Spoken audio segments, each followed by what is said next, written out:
President Obama recently announced that he wouldn't be taking action on the issue of immigration reform until after the midterm elections. And since neither party has been able to come up with a plan, militia groups have decided to handle the crisis on their own in their own violent and dangerous way.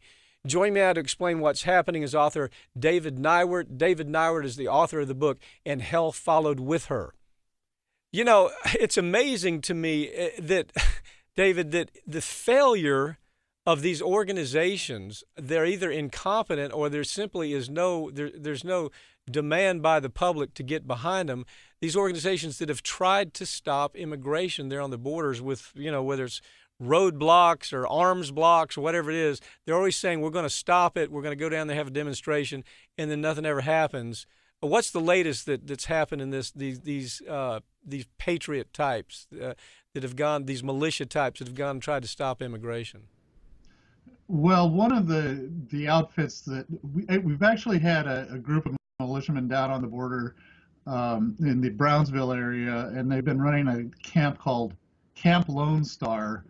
And these are the guys that have had run-ins with border patrolmen and so on and so forth.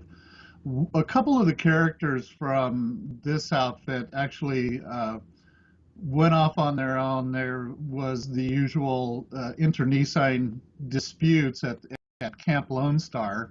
And so this guy went off, and a couple of other people that had been organizing the militias down there trying to do this campaign where they were going to close all the ports of entry on Saturday. And it was supposed to be this mass protest where you had all these truckers pulling up to the ports and turning off their engines and walking away. But as far as we could tell, they never really had any support. They didn't seem to have any support from their fellow patriots. The Oath Keepers were supposedly involved, but they never actually officially made any indication of it. And so on Saturday, the people who organized this decided to announce that they were calling it off. And the excuse that they gave was that they were supposedly under extreme threat from the drug cartels who were threatening to make it a bloodbath if they did this. Which, of course, just absolute nonsense. I mean, really, what this is, and I just love the way you've covered this because you've always tried to give them a fair shake. These right. Pete Santilli groups. Pete Santilli, in the stories that I've followed you talk about the idea this is the guy from Ground Zero that year in, year out, along with this Barth woman, are trying to convince the American public that there's this huge groundswell of support behind them, and that when they do something, by golly, the Border Patrol agrees with them, the Texas Rangers agree with them, the Homeland Security agrees with them, and the American public agrees with them. But then they try to pull it off, and nobody ever shows up. I mean, we're looking at the third time this has happened, where they've made these great, grandiose statements, and nothing happens. This time they're blaming it on the drug cartels, which is fantasy, isn't it? Oh, yeah, of course. I mean, these are guys who, one of the guys who runs Camp Lone Star keeps claiming that he's number 5 on the drug cartel's hit list and so on and so forth. And he's just this kind of not very well-to-do guy who has some property there on the border and calls it a ranch, I guess. But that's where these guys have set up camp. And and they're all, a lot of, they use the cartels as an excuse for all kinds of things.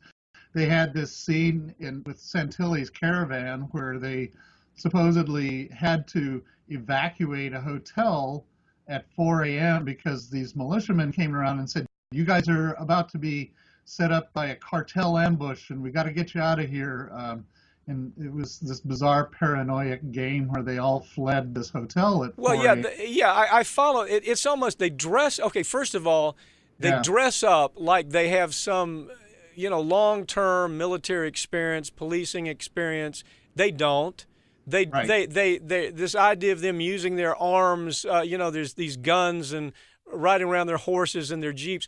It almost, as you watch it, you almost come away thinking these are delusional kind of teenage sophomoric thinkers. They watch these movies, for example, where they emulate this character in a movie, even in the way they talk, the way the way they present what they're doing. It's almost like they've watched too many movies and they're so delusional they don't understand it's all fantasy. Yeah, yeah. They often have difficulty separating fantasy from reality, mostly because they kind of live in a fantasy world anyway. And that kind of reflects, I think, equally on their thinking on immigration. These guys don't seem to understand that actually the numbers of border crossers have dropped precipitously in the last 6 years.